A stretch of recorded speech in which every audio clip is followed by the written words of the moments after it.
So, Shabbat Shalom, we're here sharing my thoughts.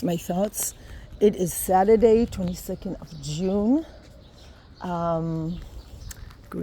Graffiti, אני שמח שאני חי. It's quiet. Saturday mornings are really, really quiet. You can hear the bird sings. We're going to the dog park, right? Even though I always make a decision not to go there again for various reasons. One of them, it's not clean. The other one, it's like sometimes you have dogs that don't know how to behave. But Shiva knows how to behave, and if she encounters aggression, she just freezes. She doesn't react, which is good, right, Shiva? So, I was just watching the Dutch soccer fans. I have Dutch soccer fans, children, so I can imagine that. And what kind of people can do that? I would say intoxicated. If you've had a few drinks, that's like a song you can sing again and again. I personally would go mad.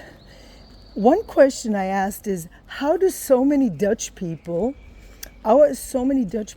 able to take off work and go to Hamburg to watch the soccer games? Because, you need to be able to take time off.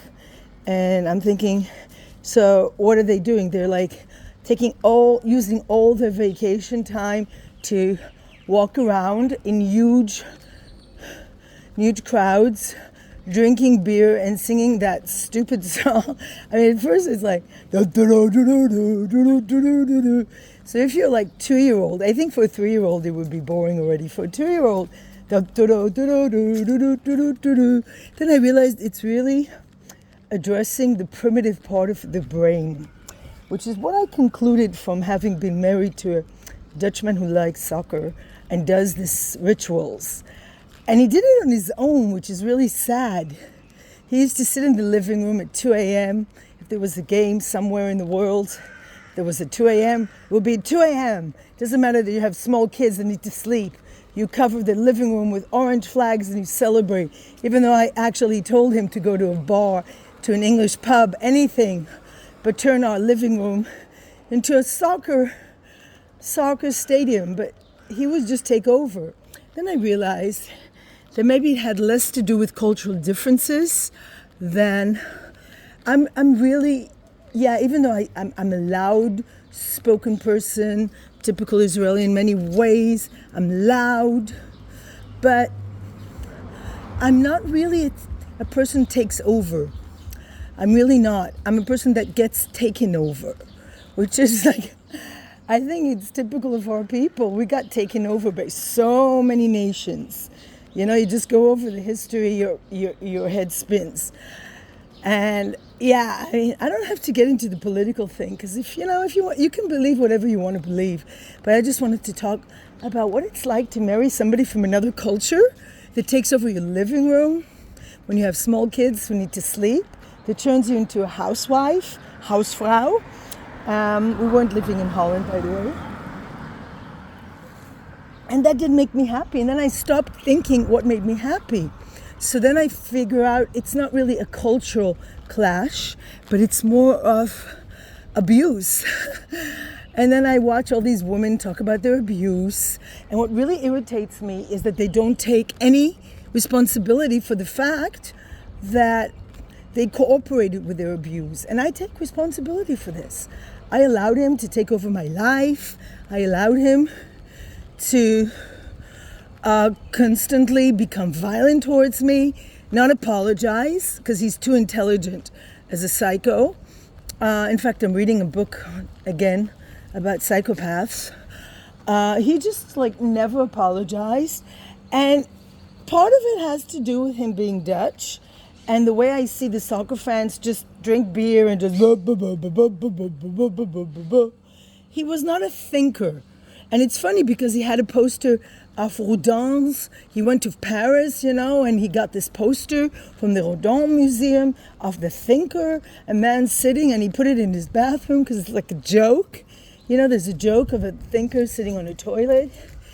But it's not a joke. He was not a thinker. There are a lot of people that think thinking is like a disease you have to get rid of.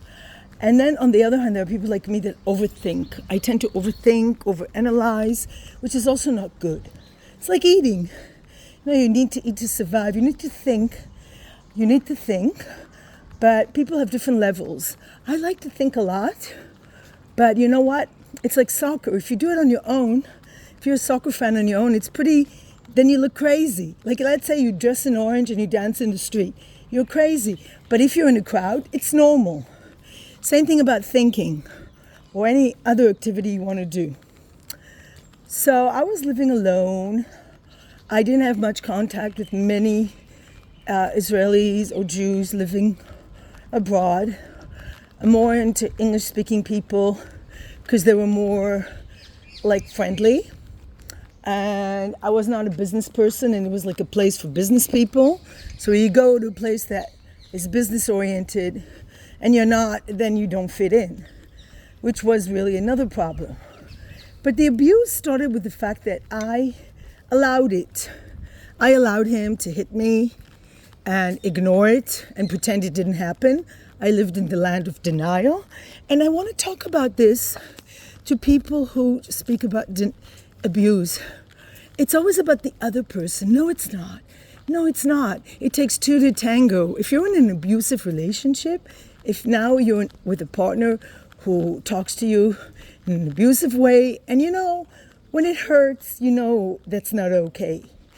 Nobody likes to be put down, spoken to like trash, or hit. But why do you stay? That's the big question. Why do you stay? Why do you have children with such a person? Well, I have a very clear answer from a lot of therapy that didn't really help, by the way. It was more my conclusion. The reason you stay in an abusive relationship is very simple. This is what is familiar to you. Now, yeah, you can say you come from a wonderful family, whatever, but the reality is, if you were taught that you deserve love, if you were taught that nobody should hit you, if you were sent to school and taught nobody should hit you, hit back if somebody hits you, or don't accept abuse from people. If you had normal communication, like you come home from school and there's somebody to talk to, then you don't marry a man who doesn't communicate with you. You don't marry a stranger, a foreigner, where you have limited conversation topics, and you definitely don't marry a man that belittles and hates your country, because at one point he wanted full control. So anything that I loved or cared about was bad, except the children. So, because that's his too. So if I talked about Israel, or Israel had something going on, like a terrorist attack, and I would be upset, it would be forbidden for me to get upset, because he had to be in the center of everything. And I just want to say to all those women who post videos, there's like a channel on YouTube, and like, oh, I made a full recovery. I don't buy that, because abuse goes really deep. First of all, it comes from a place where you were abused in order to be married and abused. You were abused in your childhood in some form, whether it's like me, that nobody was home when you came home from school to talk to, no communication really. Like when I look at kids that their parents picked them up, I never had conversations with my parents. They never asked me, what do you want to do? Or surprise me and do fun things with. There was no communication. There was just no communication. And that's why I don't have any connection to any members of my family. I tried to connect to this distant cousin of my father's, and we connected over our famous great-grandfather. But again, no communication, narcissistic, always like what they think is important, and zero interest in who I am, even though we had a common theme, dogs. The man has 7 dogs, lives in Africa, very interesting, but zero interest in me or my kids, zero. So finally I blocked them and I said, I don't need this heart, heartbreak. So he's related to me genetically. So what? So what? And I find that since I go from one place to another, I substitute teachers. I really, when I go into a kindergarten, there's always the vibe. So one kindergarten, I had the best vibe ever because people were really nice and kind. And then it brought up the best in me. I felt like I could do anything. And when I come to a kindergarten, where I can only connect to the kids and the staff is really like mixed bag, like sometimes half of it doesn't function, I feel sad. I really feel sad and depressed. So look at the pretty flowers. So it's the same thing. An abusive relationship is there's the orange fan. When you're in an abusive relationship, it's the same thing. It's like you're not your best. I frankly don't think I ever recovered because I feel like my whole life I was in abusive relationships. I look at friends, I analyze everything, and I think it's like, when you go to the dentist and your teeth are rotten, and then you discover, oh, that tooth is rotten too. I feel like I have, books, mommy. Okay, let's see. Oh, The Great Gatsby. The Great Gatsby. The Great Gatsby. The Great Gatsby. In an unknown. No, I'm not going to. I'm just going to look at it. I think I have a lot of copies of this book. It's probably the best book ever for one line. And this is really important to quote, that he's been giving an advice, the writer, that don't forget that not everybody has had your privilege.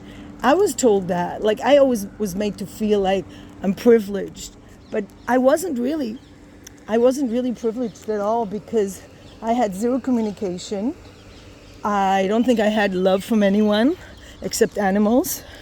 So I don't think I was privileged. The fact that I grew up in a middle class area and my parents were working in, professions, not working class. Oh no, there's no dogs and I don't have a ball. I only have books. I'll toss books to you. What about that? I don't know. I just feel like it's so important in life to heal and not, when you look at these channels and I'm completely healed.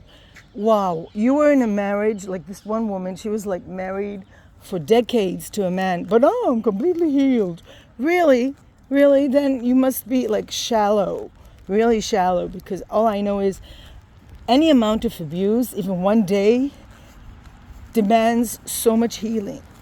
So imagine 10 years. Imagine 10 years of shitty marriage and afterwards a shitty divorce, and think about how much healing that requires. And people not really caring because they have their own shit. So maybe people think it's really interesting to talk about their abuse, but it infuriates me. The way women always think the other side, what they did to them is the problem, and not realizing that the fact that they stayed one day with the person who slaps them in their face, bangs their head against the wall, or whatever form of abuse, belittling or whatever. One day you shouldn't stay with an abusive person, or you are definitely the problem. You are definitely the problem as well. It takes two people to abuse a person, themselves cooperating with it and the other person. I feel Israel is in a way in this kind of situation where, free. Come on, maybe we find a ball. She'll find a ball if there's one. I swore I wouldn't come here, but I thought she would enjoy interaction. Because yesterday she was really like going crazy. She really needs to play. She's a young dog, she's 2.5. Anyway, I wanted to say that animals have always really made me feel great. I've always been very protective of my animals. And the problem is when you treat a man like a pet, and I see it time and time again. Women think a man is like a pet, especially women. You have to take care of him. You have to make his dinner. He can't make his dinner, no. he can't cook for himself, he can't shop. No, it would be like taking away his masculinity. Bullshit. You do you, and he does his. This is a relationship. And then you meet together on common grounds. But sometimes you have children together, which is very intimate, let's face it. You link DNA together and you have like nothing in common. I don't think I really had anything in common with my ex. And that's what really makes me sad, because sometimes I struggle with my children, communicating with them. And the reason is that they're so different than me in the way I grew up, in the way I see things. And it's really hard, you know. We have different languages. They don't speak Hebrew that well, and I find that even if I spoke Hebrew, even if I'd spoken Hebrew to my kids, it still wouldn't make them able to connect to Israel, because it's very hard to understand what Israel is all about unless you are raised here, grew up here, served in the army, especially served in the army, I think, which was for me a nightmare on Elm Street. I really hated it. The only thing I liked was physical activity, like running in the army. So that was like a very abusive experience for me, all of a sudden giving up my freedom and letting people tell me what to do after I was a very free thinker, nonconformist. Oh, what a cute thing. The boy. So there are a lot of really good things about Israel, and one thing about Israel that I like is that there's just so much history, and there's just so much going on here in terms of dealing with a real big problem in the world, which is fascism, Islamist fascism, and yet Israel strives to be such an inclusive society. We have Arabs working everywhere. I mean, kindergartens, you've got teachers' assistants and everything. And it's kind of weird, you know, when I think about it. I was doing Kabbalat Shabbat, and all this, and this Arab Muslim woman all dressed in black is coming in to get something from the kindergarten, and I'm like, so this is my reality. We are coexisting, and I like to talk to Arabs sometimes, you know. I have no problem talking to them. What I do have a problem with is accepting their version of reality, which is completely ridiculous, that this land, this tiny bit of land, is Muslim, you know, as well. I think what I experience is what Israel experienced. I think Israel is like an abused woman. So much abuse we've had to deal with, you know, like, I'm not talking about just October 7th, just all the time. And why are we still here? I don't know. We sort of divorced ourselves from our abuser, but we sort of did not. And there are still people here who think, oh, we should go back. And I think, no, wait. We should go back to the abuse. We're staying in our home, but we still have to deal with the abuser, because we can't really, we live with this culture within us. We live in the Middle East. Oh, there's Doggy Woggy coming, a small little doggy. So yeah, it's hard not to be political here as much as I try. You know, the Dutch can just go and ignore the fact that their country has so many problems. They have a problem with immigration. They have a problem with identity. You know, they're putting an orange shirt and dancing a silly song for a few weeks, and that is an escape, a form of escape and denial that I don't have. Oh, almost 20 minutes of talking. It reminds me when I did a course on teaching English, teacher talking time should be minimum. That was always my problem, which is why it's so much easier for me to work in a kindergarten, because the kids, with little kids, you've got such limited time that you can talk. I mostly let the kids talk. It's okay for me. So 20 minutes of me talking, wow. So this is Saturday here. People are running, you see. Soccer is like nothing. I don't see anybody really be interested in the euro. We have so many other issues, like, I'm keep checking to see what's going on in the north and whatever. Yeah, but I think beyond abuse, there's just so much good here that is so much beyond abuse. And I think it's also, the whole point of life is seeing the good and showing gratitude for the good. I'm so grateful for this weather, first of all, having lived in Europe. It's not fun living in rain. It's not fun in unpredictable weather. It's not fun having nothing in common with the people around you at all. No common language, no common culture, nothing, values zero, which is why I felt I really was not doing well. Some people do. Some people are good at that. Maybe because I didn't choose to go there.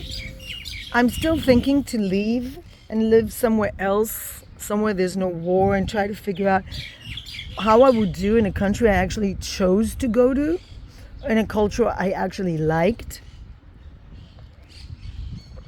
But it's very complicated. It's complicated being here too, in a culture that I know.